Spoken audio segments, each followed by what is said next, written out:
Assalamualaikum warahmatullahi wabarakatuh. Perkenalkan, nama saya Cindy Ayu Permatasari dari Prodi Penyuluhan Pertanian Berkelanjutan NIREM 03 01 20 0136 absen 30 akan mempresentasikan hasil laporan observasi mengenai kelembagaan petani dan perilaku organisasi yang diampu oleh dosen Dr. Anjes Yulianto MMMSI, Dr. Siti Nurlaila SPD MPSI, dan Hasan Azari SP. Langsung saja ke materi. Materi yang pertama ada kelembagaan petani atau kelompok tani. Pengertian kelompok tani berdasarkan Peraturan Kementerian Pertanian Nomor 273 2007, kelompok petani adalah sekumpulan petani atau peternak atau perkebun yang dibentuk atas dasar kesamaan kepentingan, kesamaan kondisi, lingkungan, dan keakraban untuk meningkatkan dan mengembangkan usaha anggota. Selanjutnya, anggota kelompok tani merupakan suatu bentuk perkumpulan petani yang berfungsi sebagai penyedia penyuluhan dan dapat merupakan dasar untuk mencapai perubahan sesuai dengan tujuan penyuluhan. Anggota kelompok tani yang telah menerima teknologi baru kiranya dapat mengikuti dan mengubah tingkah lakunya sehingga mampu untuk melaksanakan usaha tani sesuai dengan rekomendasi yang telah ditentukan. Ditinjau dari sifat terbentuknya kelembagaan pertanian dapat dibedakan menjadi 3, yaitu yang pertama, lembaga yang bersifat asli berasal dari adat kebiasaan turun-temurun. Yang kedua, kelembagaan yang baru diciptakan baik dari dalam maupun dari luar masyarakat desa. Yang ketiga, ada kelembagaan yang dibentuk bersama antara pemerintah dan masyarakat. Langsung saja ke hasil observasi. Kelompok tani Sidomakmur. Hasil observasi, lokasi dan waktu observasi. Lokasi observasi ini dilakukan pada kelembagaan kelompok petani Sidomakmur yang berada di Dusun Buluslor, Candi Binangun, Pakem, Sleman, Yogyakarta pada hari Sabtu 26 Juni 2001. Metode yang digunakan dalam observasi ini berupa wawancara secara langsung terhadap salah satu anggota kelompok tani. Profil kelompok tani Sidomakmur. Nama kelompok tani Sidomakmur, tahun berdiri tahun 2006. Nama ketua Suripto, alamat Buluslor, Candi Binangun, Pakem, Sleman, Yogyakarta. Pertemuan rutin dilakukan pada malam Selasa Pon. Tempat pertemuan dilaksanakan secara bergilir. Nama kelompok pemula. Nomor rek piagam 01 KB 2006. Badan Hukum Notaris Wiwik nomor 22 tanggal 11 Desember 2017. Anggota aktif ada 54 petani, anggota pasifnya ada 5 petani. Produk unggulan ada padi, cabai, sayuran, palawija, minapadi. Nomor telepon dan email sudah tertera pada PPT di sebelah saya. Susunan pengurus kelompok tani. Berikut struktur kepengurusan kelompok tani Sidomakmur. Yang pertama ada ketua yang diketuai oleh Suripto dan wakilnya ada Pratekno. Bendahara 1 ada Rahmat Handoyo, bendahara 2 ada Sudi Widodo, sekretaris 1 ada Hartono, sekretaris 2 ada Tugino, seksi Saparas ada Sunaryo, seksi Litbang ada Musiman, dan humasnya ada Trimo. Tujuan kelompok tani Sidomakmur ini yang pertama ada meningkatkan taraf hidup anggota dan masyarakat umumnya dalam wadah usaha bersama dengan prinsip demokrasi keterbukaan. Yang kedua, menumbuhkan nilai-nilai kebersamaan, keswadayaan dengan menghimpun modal usaha melalui kegiatan simpan pinjam. Yang ketiga, mengubah cara pola bercocok tanam dengan teknik yang mudah dan berhasil. Yang keempat, meningkatkan penggunaan teknologi modern seperti penggunaan alat sintan, cara tanam, pola tanam, jarak tanam, dan lain sebagainya. Nah, kegiatan kelompok tani ini yang sudah terlaksana, yang pertama ada pertemuan atau rapat pembahasan mengenai kelompok tani dan rencana pengembangan serta permasalahan yang terjadi. Yang kedua ada gotong royong, yang ketiga ada kegiatan penanaman atau pengembangan komoditas budidaya tanaman sayuran, padi, cabai, palawija, serta minapadi. Yang keempat, pengembangan modal untuk semua kelompok tani yang ada di bawah gabungan kelompok tani. Yang kelima ada pemasaran hasil budidaya. Nah, seringkali permasalahan terjadi. Nah, permasalahan ini terjadi akibat yang pertama, hama dan penyakit yang didapati dalam budidaya. Yang kedua, pola tanam yang tidak sesuai. Yang ketiga, penggunaan pupuk dan pestisida yang kurang tepat. Yang keempat, pemilihan benih. Yang terakhir, pengairan lahan pertanian.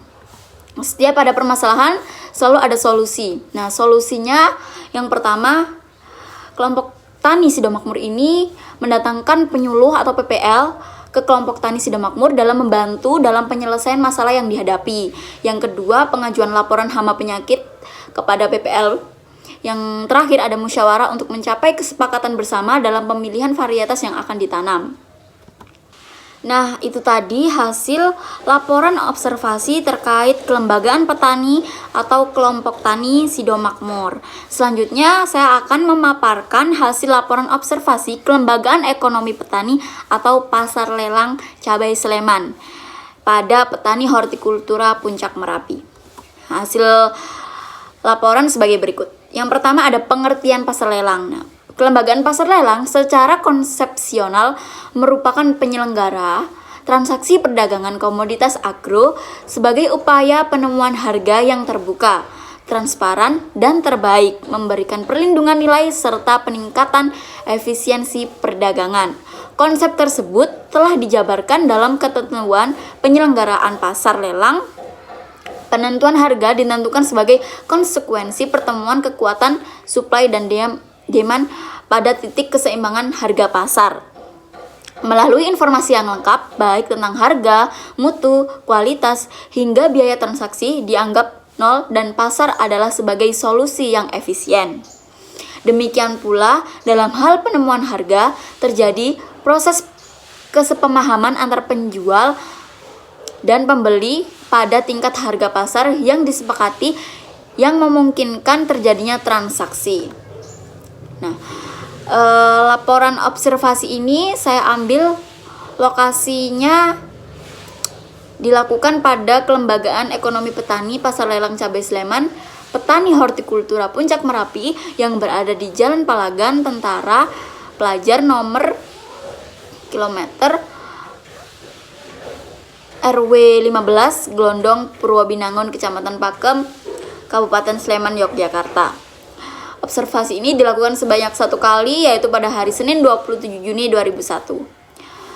Gambaran umum pasar lelang Puncak Merapi ini, pasar lelang yang diobservasi ini adalah lokasi pasar lelang utama Sleman untuk komoditas pertanian, terutama cabai yang menjadi rujukan 1, pintu 1, harga 1 regional yang dibangun bersama oleh Perkumpulan Petani Hortikultura Puncak Merapi, Dinas Pertanian Pangan dan Perikanan Kabupaten Sleman dan Bank Indonesia, Kanwil Yogyakarta. Saat ini, pasar lelang cabai telah menerapkan sistem informasi panen, tren harga, dan manajemen lelang yang dikembangkan bersama berdigital dengan nama sistem Panenin guna memudahkan pengendalian inflasi komoditas pertanian terutama tanaman atau hasil panen cabai. Pasar lelang ini menerima hasil panen berapapun dari petani. Proses pelaksanaan pasar lelang Puncak Merapi. Yang pertama, melakukan pendaftaran untuk menjadi anggota pasar lelang. Sebelum mengikuti pasar lelang, peserta pasar lelang harus melakukan pendaftaran atau registrasi diri dan mendaftarkan komoditi yang akan dilelangkan baik secara online atau juga offline. Pendaftaran ini harus mencantumkan KTP ataupun NPWP. Jika berbentuk kelompok atau badan, mencantumkan surat izin usaha sebagaimana telah dilaksanakan pasar lelang.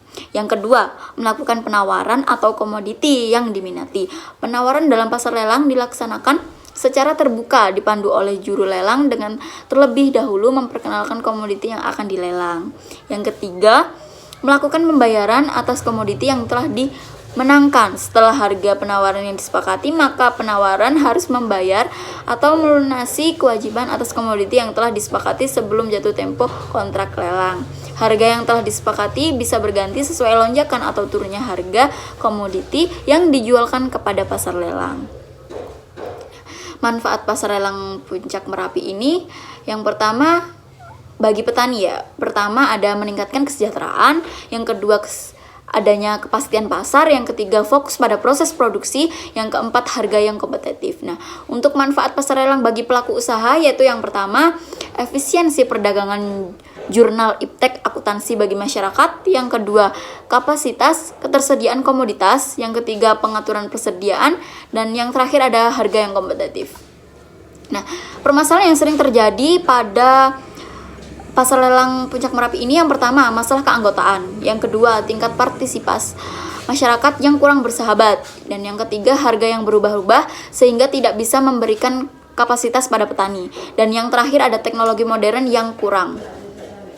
Dari masalah tersebut ada solusi permasalahan.